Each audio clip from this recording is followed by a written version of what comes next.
दोहा में जारी ceasefire talks खत्म होने की कगार पर आ गई है, क्योंकि इजराइल हमास के दरमियान जबरदस्त तरीके से ठनी हुई है। हमास ने साफ कर दिया है कि वो किसी हाल में इजराइल अमेरिका के आगे झुकने वाला नहीं है, जिसके चलते नेतन्याहू की हालत खराब है, क्योंकि वो जिस मकसद से अमेरिका गया था उसमें वो कामयाब नहीं हो पाया। नेतन्याहू चाहता था कि अमेरिका की मदद से जल्द हमास पर दबाव डालकर एक सीजफायर डील अंजाम तक पहुंचे, ताकि गजा को फिलिस्तीनियों से खाली करके कम वक्त में ह्यूमैनिटेरियन सिटी तैयार की जा सके। नेतन्याहू को डर सता रहा है कि हमास, हूती, ईरान और हिजबुल्ला ये सब इसके ऊपर फिर से लगातार हमले करते रहेंगे। रेजिस्टेंस के लड़ाके यूएस के जहाज पर हमले कर रहे हैं और इजरायली फौजियों को मार रहे हैं, और अगर जल्द ही ये डील नहीं हुई तो नेतन्याहू की हालत और ज्यादा खराब हो जाएगी। नाजरीन, हमें ऐसा खदशा है कि सच्ची खबरें दिखाने में हमें जल्द ही चुनौतियों का सामना करना पड़ सकता है और हमारे YouTube चैनल तहजीब टीवी को टर्मिनेट भी किया जा सकता है। इसीलिए आपसे गुजारिश है कि हमारे नए चैनल, जिसका नाम है तहजीब टीवी ऑफिशियल, आप उसे अभी सब्सक्राइब कर लें, ताकि अगर हमारा ओरिजिनल चैनल तहजीब टीवी किसी भी वक्त टर्मिनेट हो जाए तो आप आसानी से हमारे बैकअप चैनल से जुड़ सकें। हमारे नए चैनल तहजीब टीवी ऑफिशियल का लिंक डिस्क्रिप्शन में दिया गया है।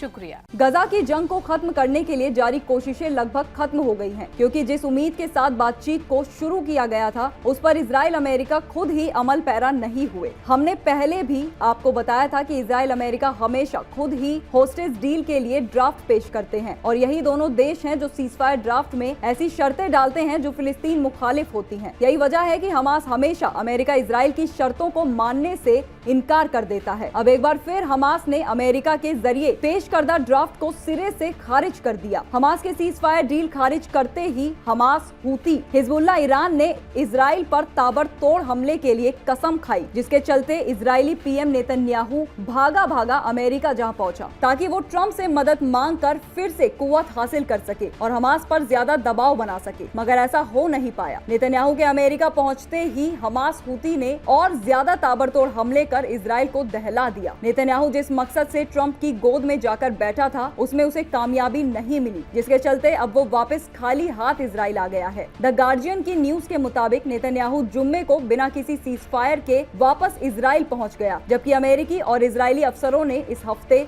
बातचीत में कोई कामयाबी मिलने की उम्मीद जताई थी। नेतन्याहू का टूर खत्म होने के बावजूद कोई साफ नतीजा नहीं निकला। विटकॉफ ने भी दोहा के अपने टूर को रद्द कर दिया, क्योंकि ये साफ हो गया था कि बातचीत उस पॉइंट तक नहीं पहुंची है जहां सीजफायर डील हो सके। बातचीत किसी नतीजे तक इसीलिए भी नहीं पहुंच रही है क्योंकि इजराइल अमेरिका फिलिस्तीनी मुल्कों को पूरी तरह खत्म करके एक नई बस्ती, एक मॉडर्न रिवेरा का कयाम करना चाहते हैं, जिसे हम आसान जुबान में ग्रेटर इजराइल भी कह सकते हैं। अमेरिका इजराइल के इस शैतानी मंसूबे के दरमियान हमास और तमाम फिलिस्तीनी लड़ाके एक दीवार बनकर खड़े हैं, क्योंकि अपनी ही सरजमी फिलिस्तीन पर रहते हुए इजराइल अमेरिका उनका कत्लेआम कर रहे हैं, उन्हें भूखा मार रहे हैं। तो सोचिए, गजा से पूरी तरह बेदखल करके या नाजी कंसंट्रेशन कैंप्स में डालकर फिलिस्तीनियों का इजराइल वही हाल करेगा जो हिटलर ने यहूदियों का किया था। इन्हीं सब बातों के चलते हमास, हूती समेत रेजिस्टेंस के तमाम लड़ाके इजराइल और अमेरिका को हर रोज दहला रहे हैं, और अब जब गजा सीजफायर डील खत्म होने की कगार पर है तो नेतन्याहू की टेंशन और ज्यादा बढ़ गई है, क्योंकि ह्यूमैनिटेरियन सिटी के मंसूबे पर उसने काम तो शुरू कर दिया है, मगर उसे जमीन सतह पर हमास से जबरदस्त पिटाई का सामना करना पड़ रहा है। नेतन्याहू ने सोचा था 60 दिन के सीजफायर के बहाने वो अपने कैदियों को हमास से हथियाकर फिलिस्तीनियों को गजा से बाहर कर देगा, मगर ऐसा नहीं हो पाया। हमास ने डील के आगे झुकने से इनकार कर दिया। रोया न्यूज के मुताबिक दोहा बातचीत को